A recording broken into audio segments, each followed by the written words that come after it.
வணக்கம் எஸ்பிஓ நண்பர்களே. இந்த ஆடியோ யாருக்காகனா நம்ம எஸ்பிஓ மெம்பர்ஸ்க்காக தான். இதில் நிறைய பேர் இதில் சேரணுமா, எஸ்பிஓவில் நீடித்து இருக்கணுமா, இல்லை விட்டுட்டு போயிடலாமா, இல்லை சேல்ஸ் டீமை சூஸ் பண்ணலாமா, இல்லை நான் கூப்பன் டீமை சேல்ஸ் பண்ணலாமா அப்படிங்கிற டவுட்டில் நிறைய பேர் இருக்கிறீங்க. நீங்கள் முழுக்க இதில் நம்பிக்கை. சிலவங்களுக்கு காசு இருக்காத பட்சத்தில் அவங்க கூப்பன் டீமை செலக்ட் பண்ணாமல் போகலாம். ஆனால் இதில் கொஞ்சம், ஏன்னா நம்ம முதல்ல பார்த்துட்டு இருந்த வேலை அது ஒரு பார்ட் டைம் ஜாப். ஒரு வீடியோ பார்க்குறது, ஆர்டிக்கல் ரீடிங் கொடுக்குறது, அப்புறம் போஸ்ட் போடுறது, அது ஒரு ஜாபாக பார்த்துருந்தோம். பட் இப்போ நம்மளோட அடுத்த லெவல், எஸ்பிஓட அடுத்த ஒரு கேட்டகரி பிஸ்னஸ். இப்போ நம்ம ஒரு ப்ரைவேட் கம்பெனியில் பிஸ்னஸ் பண்ண போகிறோம். அதாவது சேல்ஸ் இதில் பண்ண போகிறோம். நம்ம ஒரு சேல்ஸ் டீமாக இருந்து ஒரு கம்பெனிக்கு சேல் கொடுக்க போகிறோம். அப்படின்னா என்னென்னா, முதல்ல நம்ம எஸ்பிஓக்கு காசு கட்டணும். ஓகேவா? இப்போ நம்ம இன்னொரு கம்பெனி ஒர்க் பண்ண போகிற கம்பெனி நம்ம ஒர்க் பண்ணுறது எஸ்பிஓவில் தான். பட் இன்னொரு லிங்க் பண்ண கம்பெனியோட நம்ம பிஸ்னஸ் பண்ண போகிறோம். பிஸ்னஸ் பண்ணும்போது அவங்க இனிஷியல் அமௌண்ட்டு இன்வெஸ்ட்மெண்ட் கேட்குறாங்க. அந்த இன்வெஸ்ட்மெண்ட் தான் நம்ம பண்ண போகிறோமே தவிர மறுபடி நம்ம எஸ்பிஓக்கு இந்த காசு கட்ட போகிறது இல்லை. இந்த காசு எஸ்பிஓக்கு இல்லை. நம்ம ஒரு கூப்பன் சேல் பண்ண போகிறோம். அதை மட்டும் மனசில் கிடுங்க.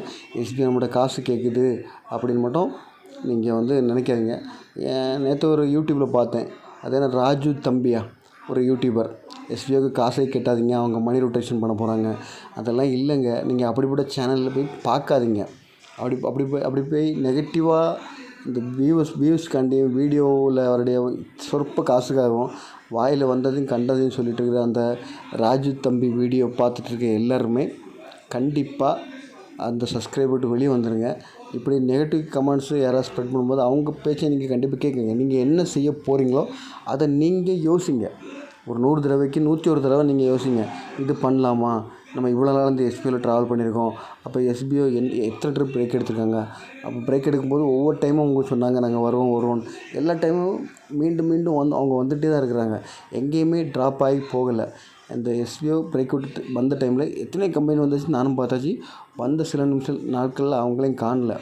அதனால தயவுசெய்து இந்த வீடியோ பார்த்துட்ருக்க இதுவரை ஆப்ஷன் சூஸ் பண்ண மெம்பர்ஸும் ஆகட்டும், இனி சூஸ் பண்ணாமல் இருக்கக்கூடிய மெம்பர்ஸும் ஆகட்டும், கண்டிப்பாக நீங்கள் அந்த ஆப்ஷனை சூஸ் பண்ணுங்கள். ஏன்னா அந்த ஆப்ஷன் சூஸ் பண்ணலன்னா இவ்வளோ நாள் நீங்கள் எஸ்பிஓ இருந்ததுக்கு ஒரு அர்த்தமே இல்லாமல் போயிடும். ஓகேவா? இந்த டைமில் நீங்கள் அந்த ஆப்ஷன் சூஸ் பண்ணுங்கள். ஆப்ஷனை நல்லதாக யோசித்து சூஸ் பண்ணுங்கள். ஏன்னா நம்ம இன்னொரு 3 மாதம் நம்மளோட ஒரு ஸ்ட்ரகிள் பீரியடாக இருக்கும்னு நினைக்கிறேன். அதுக்கப்புறம் கண்டிப்பாக இதில் ஒரு நல்ல கெயின் ப்ராஃபிட் வரும். அந்த ப்ராஃபிட் எடுக்கும்போது எஸ்பிஓவில் இருந்த நிறைய பேர், கிட்டத்தட்ட 17,000 பேர், இப்போ நான் வீடியோ போடும்போது 17,000 பேர்கிட்ட எங்களுக்கு வேண்டாம் ரீஃபண்டுன்னு கேட்குறாங்க. அந்த ரீஃபண்டு கேட்குறவங்க நாளைக்கு எஸ்பிஓ ஸ்டாண்டர்டாக அதில் இருந்தால், ஐயோ நாமளும் அந்த கம்பெனியில் இருந்தோமே, தெரியாமல் பண்ணிட்டோமே, இந்த டைமில் பண்ணியிருக்கலாமே, நம்மகிட்ட காசு இருந்துச்சு, ஊராம் பேச்சை கேட்டு நம்ம இப்படி பண்ணிட்டோமே அப்படின்னு யோசிக்க வேண்டிய சுச்சுவேஷன் வராமல் பார்த்துக்கோங்க. அதேமாதிரி ஒவ்வொரு பிளானை சூஸ் பண்ணும்போது அடுத்தது மறுபடியும் ஒரு ஆப்ஷன் கொடுக்க போகிறாங்க. தவறுதலாக நான் கூப்பன் பிளானை சூஸ் பண்ணிட்டேன் அப்படின்னு சொல்லி ஒரு கொஸ்டின் கொடுத்துருக்காங்க. அதுக்கும் ஒரு ஆப்ஷன் சங்கர் சார் கொடுக்க போகிறாங்க. அதுலேயாவது எல்லாருமே சேல்ஸ் டீம் ஆப்ஷனை எடுக்கணும்னு நான் கேட்குறேன். ஏன்னா உங்களோட கஷ்டம் 3 மாதம் தான். ஓகேவா? 3 மாதம் நீங்கள் அது காசுக்கு போடும்போது அது 4ஆம் மாதத்துலேருந்து உங்களோட 4-6ஆம் மாதத்துலேருந்து உங்களோட ப்ராஃபிட்டே வேறு. உங்களுக்கு மாதம் 10,000 இன்கம் வரும். ஒரு சின்ன சைடு இன்கம் வரும். ஆனால் இன்கம் 10,000 மட்டும் இல்லை, அதை விட தாண்டி நிறைய இருக்குது. அது எஸ்பிஓவில் ரகசியமாக வைக்கப்பட்ட வார்த்தைகள்.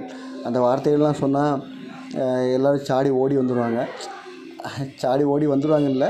அப்படி ஆசை காட்டி யாரும் சீக்கண்டாம். நமக்கு நல்ல வேலை செய்கிற ஆட்கள் மட்டும்தான் தேவை. அதனால தான் எஸ்பிஓ இந்த ஆப்ஷன் வச்சுருக்காங்க. நீங்கள் நமக்கு ஒர்க் பண்ணால் போதும் அப்படின்னு இந்த நான் கூப்பன் ஆப்ஷன் நிறைய சூஸ் பண்ணுறீங்க. மேபி நீங்கள் சேல்ஸ் ஆப்ஷன் சூஸ் பண்ணிங்கன்னா நல்லாயிருக்கும் அப்படி என்னோடய தாழ்மையான கருத்து. இது யாரோட ஏவுதலும் இல்லை, என்னோடய சொந்த கருத்து. ஏன்னா எஸ்பிஓவில் கிட்டத்தட்ட 2021 இருக்கேன். 2022, 23, 24 3 வருஷம் கிட்டத்தட்ட 3 வருஷம் ஆக போகுது. இதில் மெம்பர்ஸ் இவ்வளோ மெம்பர்ஸை 3,00,000 மெம்பர்ஸ் வரும்போது ரொம்ப இருந்தது. பெரிய பெரிய கம்பெனியில் 50,00,000 மெம்பர்ஸ்லாம் இருக்கிறாங்க. அவங்களுக்கெல்லாம் ஒரு நல்ல ஒரு இதே கிடையாது, கனெக்டிவிட்டியே கிடையாது. என்ன கனெக்டிவிட்டினா அந்த மெம்பர்ஸ்லாம் எங்கேயாவது ஒரு இடத்துல கனெக்ட் ஆகுறாங்களா? இல்லை. ஆனால் இங்கே எஸ்பிஓ நோட்டீஸ் போர்டுன்னு ஒரு போர்டில் எல்லோரையும் கனெக்ட் பண்ணி எல்லாருடைய கருத்துக்கள், நம்ம ஒரு டீமு, நம்ம ஒரு ஃபேமிலி அப்படிங்கிற ஒரு இதில் நம்ம இருக்கிறோம். அதனால் கண்டிப்பாக எல்லாருமே எஸ்பி நோட்டீஸ் போர்டை பாருங்கள், அதில் உள்ள கேளுங்க. எந்த ஒரு தீர்மானமும் உங்களோட சுயமான தீர்மானமாக இருக்கட்டும்.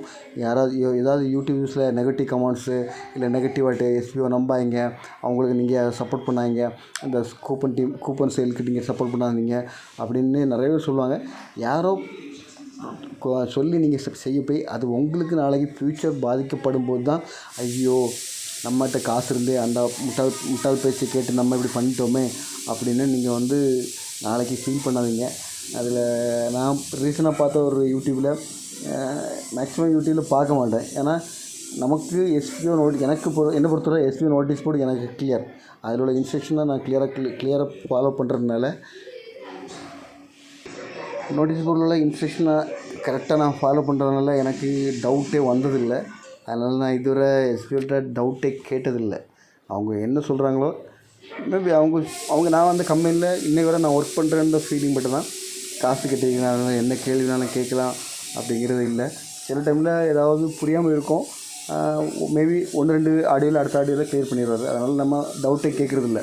அதனால தான் நான் யூடியூப் பக்கம் போக மாட்டேன். சார் அன்னைக்கு சொன்னார், யூடியூப்பில் அவங்கவுங்க பேட் கமெண்ட்ஸ் போடுறாங்க, அதை யாரும் கேள்வி கேட்க மாட்டேன். ஜஸ்ட் அப்படி வாட்ச் பண்ணும்போது ஒரு யூடியூப்பில் வாட்ச் பண்ணேன்.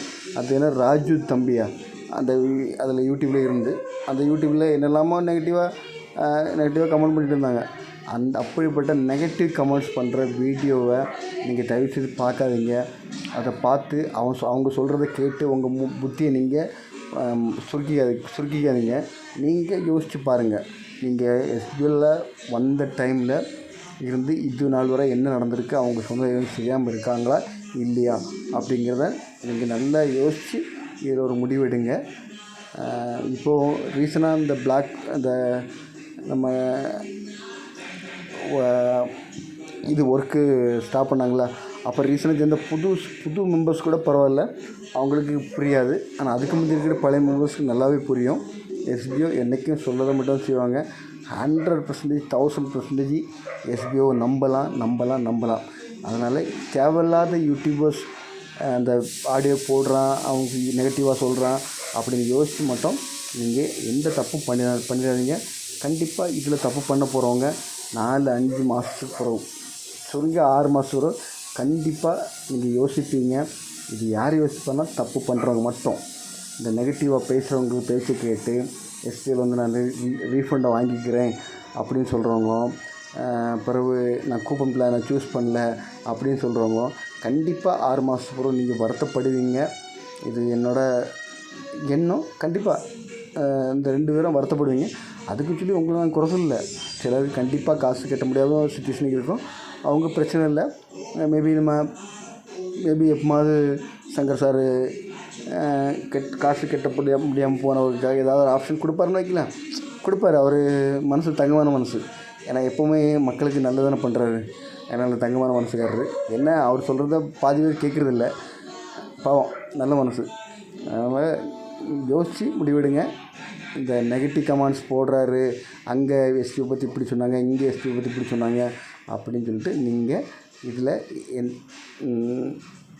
உங்கள் லைஃப்பை நீங்கள் ஏமாற்றிக்காதீங்க. அடுத்தவங்க திரும்பி சொல்கிறேன், அடுத்தவங்க சொல்கிறான்னு சொல்லிட்டு நீங்கள் யாருமே இது பண்ணாதீங்க. கண்டிப்பாக சேல்ஸ் பிளான் நீங்கள் சூஸ் பண்ணிங்கன்னா உங்கள் லைஃப்பு ப்ரைட்டாக இருக்கும். அப்படி சூஸ் பண்ண முடியாதவங்க நீங்கள் ப்ரொமோஷனுக்கு போங்க.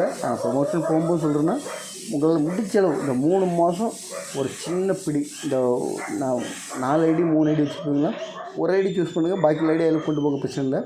ஒரு ஐடி மட்டும் வச்சுருப்பீங்க. அவங்க அந்த 3 மாதம் கொஞ்சம் கஷ்டப்பட்டு அந்த 7,000 வச்சு நீங்கள் கட்டினீங்கன்னா உங்களோட லைஃப் 4 இல்லைன்னா 5 மாதம் உங்களுக்கு நல்லபடியாக ஒரு ஸ்டார்ட் அப் கிடைக்கும் நான் நம்புறேன்ல, நம்பிக்கையோடு பேசுகிறேன். அதனால் யோசித்து பண்ணுங்கள். பாய், வணக்கம், நன்றி.